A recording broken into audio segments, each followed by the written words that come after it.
Harigaru, Yes, sir. when we discussed about this mental interference, before that we discussed skill Right. level Right. and physical level. Yes. These are the preparations, Right.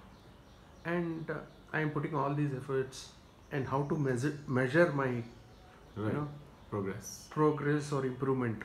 Right. Is there any secret Yes. to Yes. measure my improvement or improve the improvement? Yes. Very good. Yeah. In fact, most of us feel we're stuck. We don't know how to move forward. And let's say I don't perform very well, or I performed X in a particular test or exam or whatever, or a performance. I don't know how I should make changes till the next performance. Yeah. All we hear when we say, okay, you got to improve, is yes, sir, I'll work hard.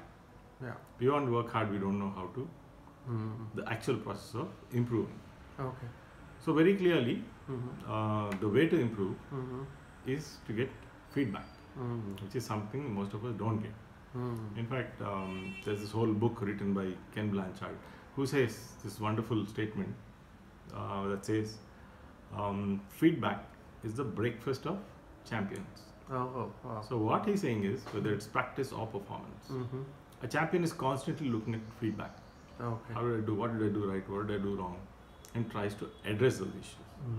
Most of us do not look for feedback because we take it very personally. Whereas we feel very upset when we get feedback, especially if it's negative. Right? We only look for a particular kind of feedback, and this hampers all our growth. Right? So to me, if you ask me, if you can understand how to take and give feedback, if as a teacher you should know how to give feedback. As a student, you should know how to ask and take feedback. Yeah. Your growth process is going to be very, very fast. Right? So there's a very simple formula that guides feedback management. Right? Feedback management primarily comes from this formula called ABC, let us say. Right? I think it's a very old concept, but again, Ken Blanchard has spoken about it in his book also. His book called Well Done. So A stands for an activator. An activator is anything that starts your activity, right? Anything that begins your activity. Somebody gives you a goal. Okay, there's some food there. Go and get it. That's a goal. You walk towards it. So it's an activator. When somebody gives you a goal, you act, which is your behavior. Right? I have a test. I have to study. I have a test is an activator. I have to study and you study is the behavior. Okay. You study and you perform the test. Now, if you don't get feedback, which is the C. C is the consequence. What is the consequence of your behavior? Most of us don't know whether our behavior has been right. The process of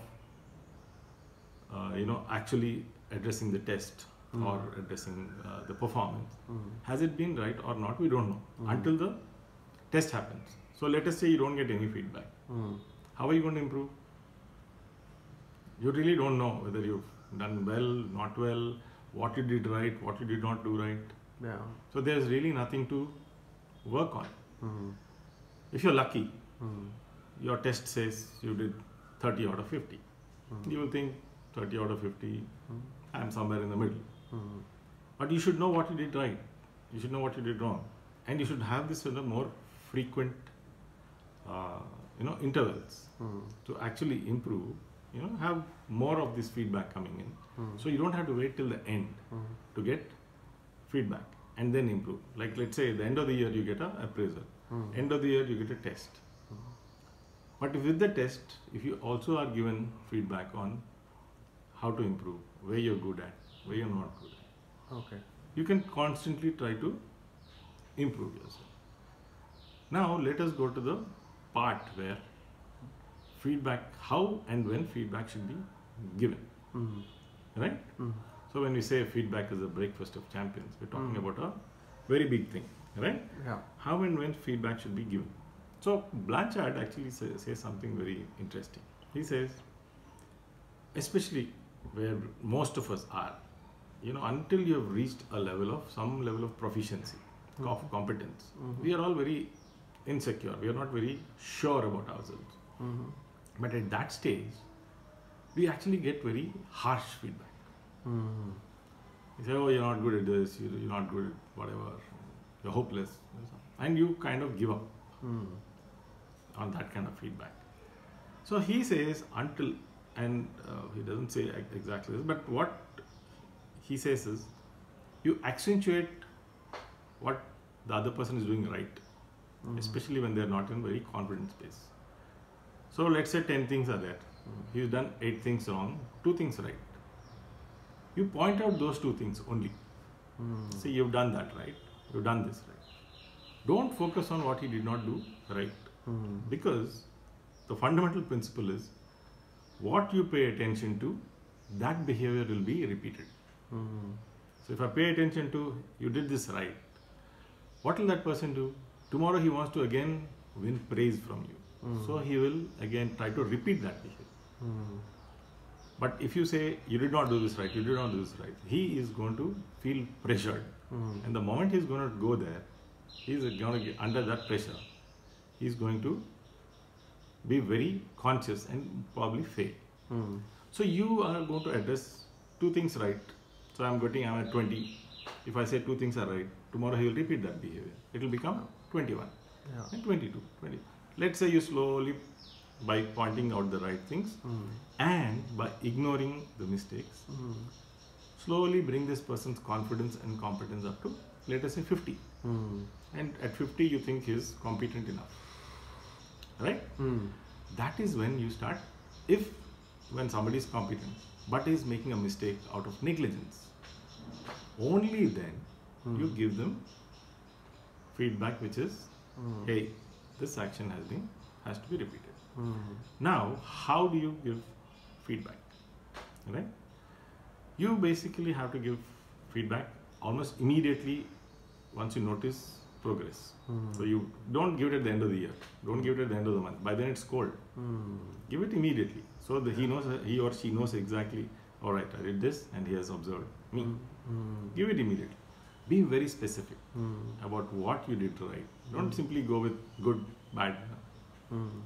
Be very specific. I liked what you did. This is what I have done right. And this is how it will help. And then they know exactly what's been done well.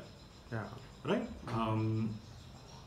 And when you give feedback, again, good, negative or positive, always focus on the action. Don't make it about the person, especially when you give negative feedback. Don't say you are bad or you're not doing a good job. Don't say this action. You should be so specific as to give very specific input and give process input. Right? Overall, to just sum it up, it should be whatever feedback you give. A lot of people give feedback thinking, no, I have to give feedback. But if you give feedback in a way that this person is giving up doing that job, it is bad feedback. Your feedback should be given in such a manner that this person comes back and improves next day. Constructive. And your, the quality of your feedback, the only answer is, has this person come back with some improvement next day? Otherwise, your feedback has been a disaster. And this is where I think teachers and mentors have to learn to give feedback in a way. Feedback must be used to definitely get progress. And it's a very powerful tool. Has to be done more frequently. Has to be done each time that person does something right. Point it out. You can see how fast they'll grow. Right? So this is about how you grow between whether it's in practice or in the performance. You get feedback. And as a student, you should learn how to ask and take feedback. As a teacher, you should know how to give feedback. So the secret of improvement is? Absolutely, feedback. Yes, like they say, feedback is the breakfast of champions. You can really take that seriously and improve. Super. Thank you so much, Harimohan. Thank you, Sagar.